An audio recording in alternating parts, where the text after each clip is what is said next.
I find the films of Nicolas Winding Refn to be hypnotic. The way he blends colorful visual style with unique music, deliberately weird pacing, and unconventional actor performances creates an entirely different world that only exists within his movies. Even though a lot of his stories are flawed, I can't help but love his movies as experiences that transport you to a world where everything is twisted and deformed. Every time I finish one of his movies, it's like I've just woken up from a really vivid dream full of death and violence. It's fucked up, and it stays with you for a long time. So when I heard Refn had made a TV show for Amazon Prime, I was immediately interested. If he's able to create such strange experiences in a feature film, what more could he do with the runtime and episodic nature of a TV show? How would entering this new medium expand his style? I'm happy to say that Too Old to Die Young delivered on every front. Refn takes full advantage of the TV series format to create what is probably one of the strangest and most stylistic TV shows ever. Just like his movies, Too Old to Die Young is a world that exists all on its own. It is a place full of fucked up characters that are all morally abhorrent, and features a cartoonish police force that chants fascism like a cheerleading squad. What's that spell? Fascism! What's that spell? Fascism! Fascism! Fascism! Fascism! Fascism! But the difference between this show and one of Refn's movies is that he's able to take his time in relishing in the world he's created. Just like his movies, Too Old to Die Young is very deliberately paced, and in this case it is paced very patiently so that the viewer can soak in every shot and every character action that happens. It's almost as if the entire show is happening in slow motion. The way the actors are directed to perform is very monotone and expressionless, even in extreme situations, which further serves to create this weird feeling of divide between what we experience in the real world and the fantasy of the show. The characters also take a lot of time in saying their dialogue. Entire seconds will pass between every line that is spoken. Now, this kind of dialogue is present in a lot of Refn's movies, but in this show he really takes it to another level. And this kind of dialogue can work really well, either to elevate the weirdness of a scene,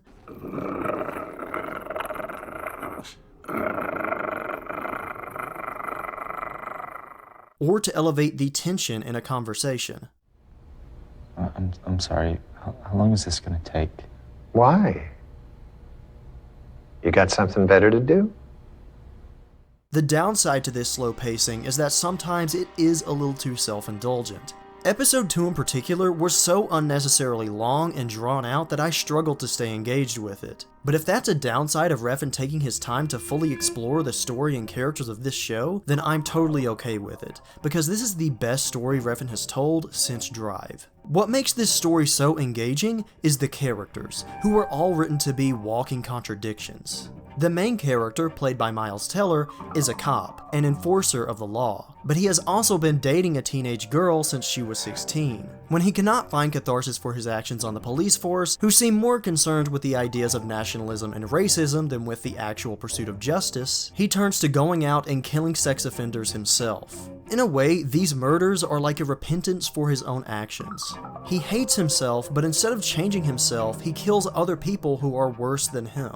On top of being significant for the character's moral dilemma, his murders serve as a strange form of vigilante justice as he carries out the trash that the real police ignore. This tangled web of moral and psychological contradictions is just the tip of the iceberg when it comes to the characters of this show. And that's why the slow pacing of this show is so appropriate. Not only does television give Refn more time to explore these characters, it also gives time for the audience to process and fully immerse themselves in what's happening. However, the length and pacing of the show is not the only way Refn plays with the format of TV. I think he's very aware of how shows are consumed in the 21st century, which is why he experiments with certain TV conventions to better suit a modern audience. For example, the show contains basically no intro. At the beginning of every episode, the title of the show slowly appears over shots of the actual episode. Amazon Prime does give you an option to skip this, but in doing so, you will be skipping visual information that is presented at the beginning of the episode. The show's episodes are also written in a way where watching previous episodes is not necessary to understand what's happening in the current episode. While some have criticized this move as Refn trying to make a TV show for people who still watch weekly television as opposed to the streaming culture that we have today, I think it serves another purpose. I'm sure we've all been over to a friend's house and they're watching a TV show and they're in the middle of a season, or probably more commonly, you've been recommended a show and told that you have to wait until a certain episode to really get into it.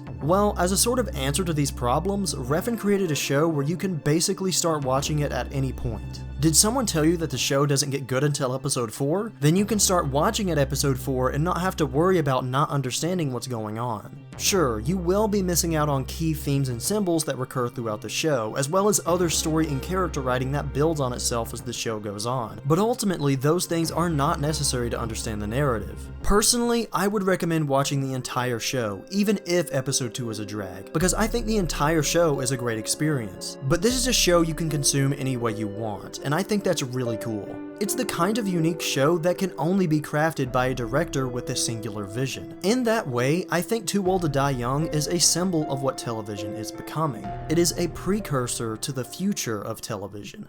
In a previous video I did on Mr. Robot, I mentioned how the streaming wars have created an environment where TV shows can be wildly creative, even to the point where some TV shows rival the experience of movies. Too Old to Die Young is the next step in the process of movies and TV coming closer together. Refn is an established movie director, and Amazon just let him go wild and make a show that is uniquely his, and that tells a story that could not exist otherwise.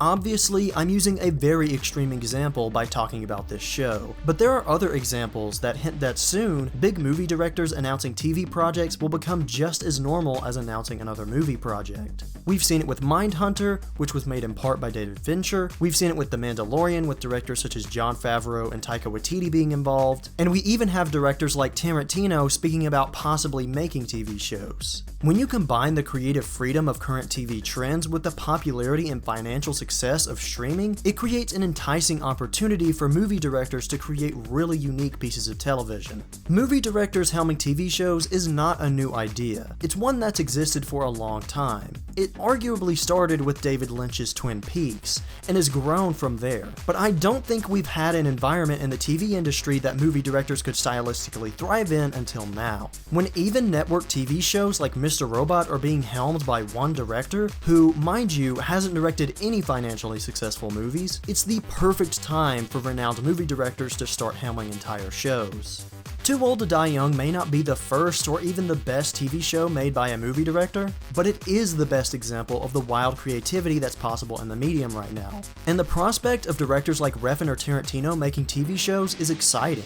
It's not only more content, but longer content explored in a way that's not possible in a 2-hour movie. Slowly but surely, Hollywood directors are realizing this as well, and I'm hoping it sparks a TV revolution full of shows helmed entirely by an acclaimed director. Because Too Old to Die Young has proven that auteur TV is not only possible, it's here, and it's wild. I'm Randall the Vandal, and thank you for watching.